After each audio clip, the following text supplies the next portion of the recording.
Apakah ini akhir dari mitos jet siluman paling canggih di dunia?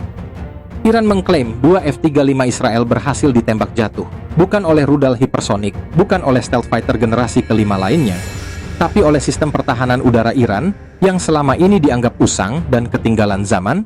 Tepat Jumat malam, langit Timur Tengah menyala merah.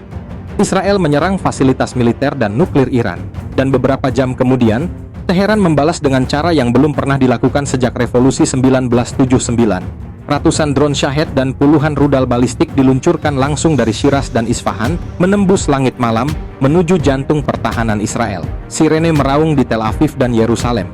Iron Dome menyala. Tapi malam itu, sistem pertahanan kebanggaan Israel tidak bisa mencegat semuanya. Dari laporan Sky News, rudal Iran berhasil menghantam beberapa titik strategis, termasuk dekat bandara dan pusat komando militer.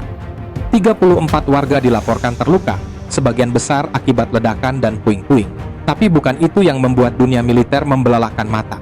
Dalam siaran resminya, militer Iran mengklaim 2 jet tempur F-35 Israel jatuh, ditembak saat melintasi perbatasan udara Iran dalam misi lanjutan. Salah satu pilotnya, seorang perempuan, dikabarkan berhasil melontarkan diri dan kini berada dalam tahanan Iran. Sementara pilot lainnya hilang. Klaim ini belum dikonfirmasi secara independen. Tapi jika benar, maka ini akan jadi tamparan keras bagi reputasi jet siluman yang digadang-gadang paling canggih buatan Amerika. Dan bagi Israel, ini bukan hanya kerugian material. Ini simbol kehilangan dominasi udara yang selama ini nyaris mutlak. Pasukan pertahanan Israel segera merilis pernyataan dini hari. Puluhan rudal dicegat, namun sebagian jatuh di area permukiman. Tim penyelamat diterjunkan ke lokasi-lokasi jatuhnya proyektil. Namun, respons politik datang lebih dulu daripada bantuan kemanusiaan.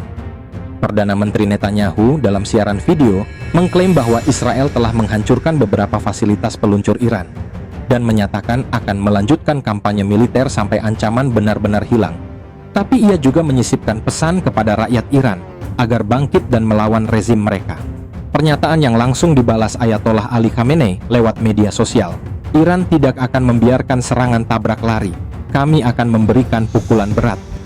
Presiden Amerika Donald Trump dan Perdana Menteri Inggris Sir Keir Starmer menggelar pertemuan virtual darurat. Keduanya menyerukan deeskalasi, tapi retorika keras tetap terdengar. Trump menyalahkan Netanyahu karena melancarkan serangan terlebih dahulu tanpa koordinasi penuh. Ia menyebut ini sebagai kesempatan terakhir bagi Iran untuk menghindari kehancuran total. Dan menariknya, Pentagon dilaporkan membantu Israel malam itu menggunakan sistem radar milik Amerika untuk mencegat beberapa rudal Iran dari pangkalan militer Amerika di Yordania dan Teluk Persia. Situasi berubah cepat. Israel menutup seluruh kedutaan besarnya di luar negeri dan melarang diplomat memakai simbol Yahudi demi alasan keamanan. Sementara Iran memperingatkan, jika Israel membalas lagi, kami akan kirim gelombang serangan kedua 3 kali lebih besar.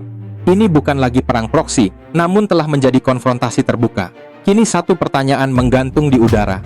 Benarkah F-35, jet siluman paling canggih di dunia, akhirnya jatuh dalam medan tempur nyata? Dan jika ya, apa artinya bagi kepercayaan dunia pada dominasi udara Amerika Serikat dan sekutunya?